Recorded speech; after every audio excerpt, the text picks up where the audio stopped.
এক হাদিসে 3 ব্যক্তির কথা একসঙ্গে বলা হয়েছে যাদের সালাত আল্লাহ সুবহানাহু ওয়া তাআলা কি করেন না, কবুল বা গ্রহণ করেন না।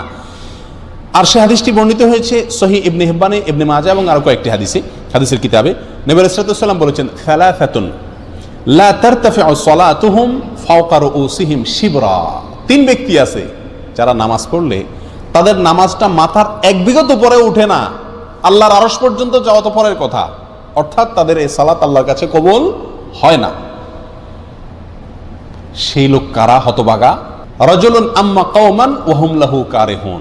1 নম্বর হলেন ওই ব্যক্তি যে ব্যক্তি কোন এলাকার মানুষের মসজিদের ইমাম, তিনি ইমামতি করেন অথচ মুসল্লিরা তার উপরে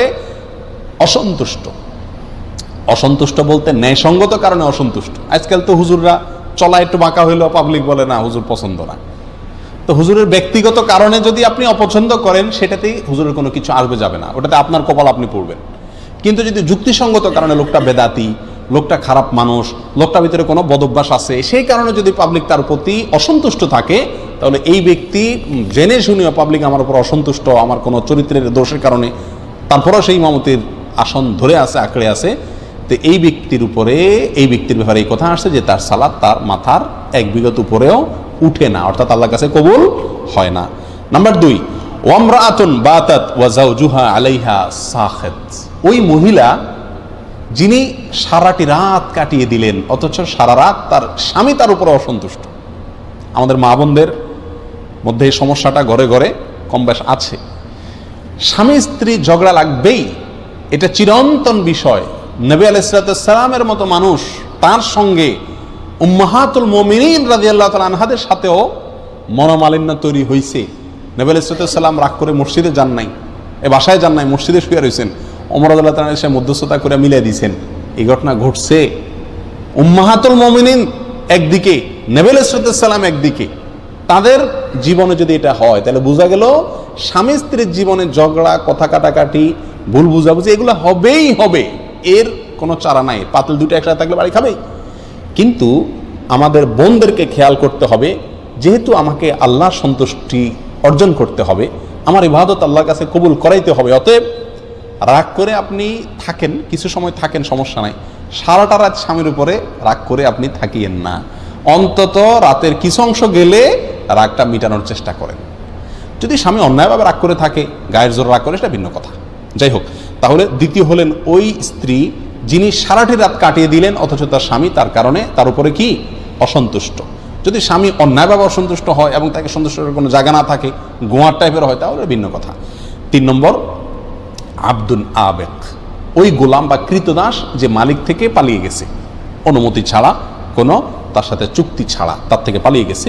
কোন বর্ণনা আসছে ওই 2 ভাই, যেই 2 ভাই নিজেদের মধ্যে মারামারি বা কাটাকাটিতে লিপ্ত। তাহলে এই হাদিসে 3 ব্যক্তির কথা আমরা পেলাম, আর আগে 5 জনের কথা বললাম, তাহলে মোট 8 জনের কথা পেলাম যাদের সালাত বা ইবাদত আল্লাহর কাছে কি হয় না, গ্রহণযোগ্য। ওযু 2 প্রকার, একটা হলো কোন রকম ওযু, আরেকটা হলো পূর্ণাঙ্গ ওযু। একটা হলো কোন রকম ওযু, আরেকটা হলো কি পূর্ণাঙ্গ ওযু। পূর্ণাঙ্গ ওযু যেটা, এটাকে হাদিসের ভাষায় বলা হয়েছে ইসবাগুল ওযু। পূর্ণাঙ্গভাবে ওযু করা, এটাকে বলা হয়েছে ইসবাগুল ওযু, অর্থাৎ ওযুকে পরিপূর্ণভাবে করা। আরেকটা হলো যেন ভাবে কোন রকম ভাবে ওযু সেরে ফেলা। আমরা সাধারণত সারাদিন যে ওযুটা করি, সারা জীবন যে ওযুটা করে আসছি, সেটা হলো যেন তেন ওযু বেশিরভাগ লোকের। ইল্লা মান রাহিমা রাব্বি, হাতে গোনা কিছু লোক আমরা আছি যারা ইসবাগুল ওযুর যে নির্দেশ সেটা পালন করতে সক্ষম হয়েছি, অর্থাৎ ওযুটা পূর্ণাঙ্গ করতে পেরেছি। প্রিয় ভাই বন্ধুগণ, ইসবাগুল ওযু এর নির্দেশ নবী সাল্লাল্লাহু আলাইহি ওয়াসাল্লাম বিভিন্ন জায়গায় দিয়েছেন, বিভিন্ন জায়গায়, বহু হাদিসে আসছে। তোমরা ওযুকে আসবিগুল ওযু, তোমরা ওযুকে পরিপূর্ণ করো, ওযুকে পূর্ণাঙ্গভাবে করো, সঠিকভাবে করো, যথাযথভাবে করো। তার মানে নবী সাল্লাল্লাহু আলাইহি ওয়াসাল্লাম জানতেন যে ওযুতে যথার্থতার খেলাফ প্রচুর পরিমাণে হয়ে থাকে, আর সেজন্য তিনি সাবধান করেছেন আসবিগুল ওযু, অর্থাৎ ওযুকে তোমরা পূর্ণাঙ্গভাবে করো, সুন্দরভাবে করো, যথার্থভাবে করো। কথা কি বুঝাতে পারছি?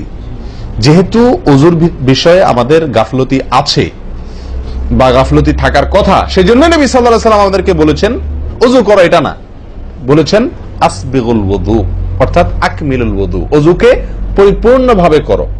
সুন্দরভাবে করো, যথাযথভাবে করো।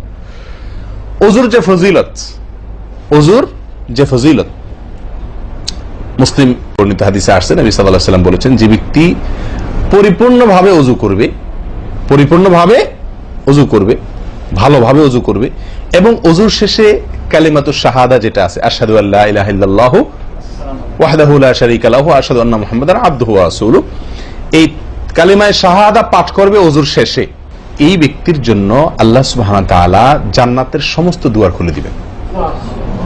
তাহলে আমরা বলতে পারি জান্নাতের 8 দুয়ারের সমস্ত দুয়ারের একটা রিমোট এখানে নবী সাল্লাল্লাহু আলাইহি ওয়াসাল্লাম আমাদেরকে বাতলে দিয়েছেন।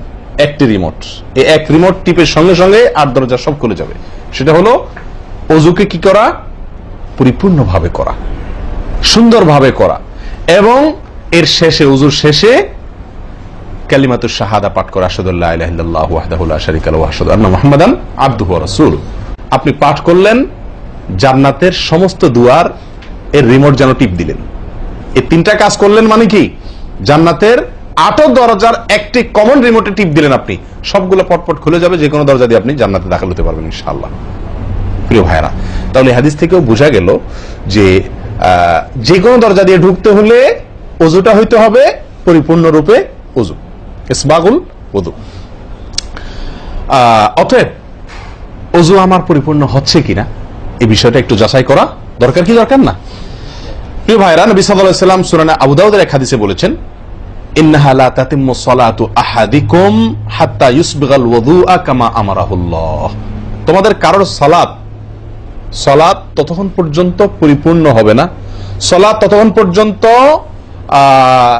সুন্দর হবে না, পূর্ণাঙ্গ হবে না, সালাতে পূর্ণতা আসবে না, যতক্ষণ না তোমরা ওযুকে ঠিক আল্লাহ যেভাবে করতে নির্দেশ করেছেন ওইভাবে পরিপূর্ণভাবে না করো।